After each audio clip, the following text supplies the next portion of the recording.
Hi, today I'm going to give you, this video I'm going to give you tips on how to get those pirouettes from singles or doubles to 4 to 5 and also triples. I used to be doing like perfect singles and working on my doubles, and I'm now doing perfect doubles and working on my triples, and it's only been like, it's been probably actually a couple of days. It was pretty amazing. I was never, maybe like 5 days, I was never the best turner. It was kind of my bad thing, and now it's turning into one of my better things. It took me about 3 hours to research all this. So, first of all, you need to figure out what helps the most with your preparation. And I actually looked up this video, and, there's many different types. Some people, of course, you want to do the tendu side prep. Some people just like to have, here I'll put it up so you can see my knees, but some people just have, a straightened knee and then they go up. Some people like to go plie up, and this is what I actually did. I never heard of this before until that video. So I went from fourth, I plie at this last minute, and then I go up. And when I plie, though, I pull my leg in just a little bit. You don't want to pull your leg in so that you're like that, because then you have a lot less support. You want to pull it in. I just went like there. But everyone has a really different thing. That's one of the biggest thing about pirouettes. Everyone's different. Now, the next thing.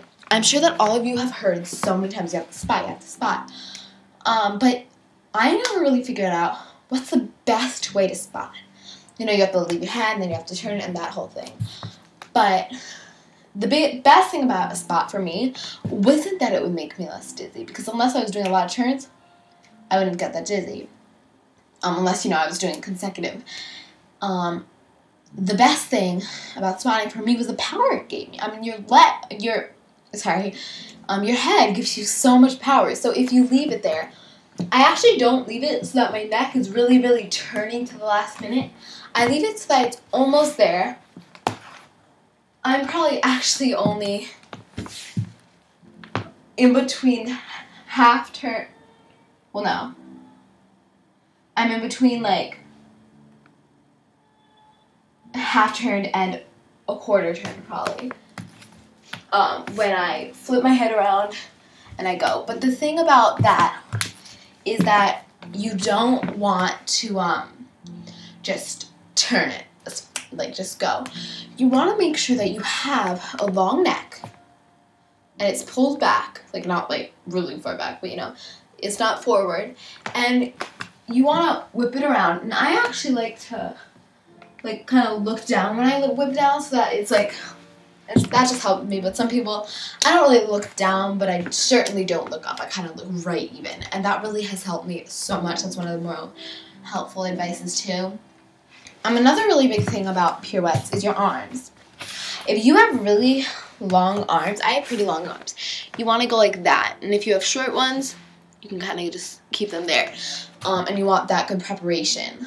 And make sure that your arms aren't left behind. You want to keep them in the same position compared to your body the entire time. Because if not, it affects your turn. If anything, think about pulling it faster than your body. Don't actually do it. But have that feeling in your mind, because it gives you more force once again, but you don't want too much force. And that leads me to my next tip. When you do your pirouette, if you're doing a double pirouette, you need to think that you're doing a single. If you're doing a triple pirouette, you need to think that you're doing a double. So when you push off, you want to do as much force as most people would think a single one would be, which is quite a bit of force.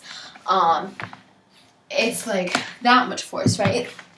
And then you just want to do the double. So it shouldn't be where you're slowing down so much, but you should be able to easily land that. And that was actually, I have to say, probably the most helpful tip for me. That the second I did it, the first time I did it, I got that double pirouette.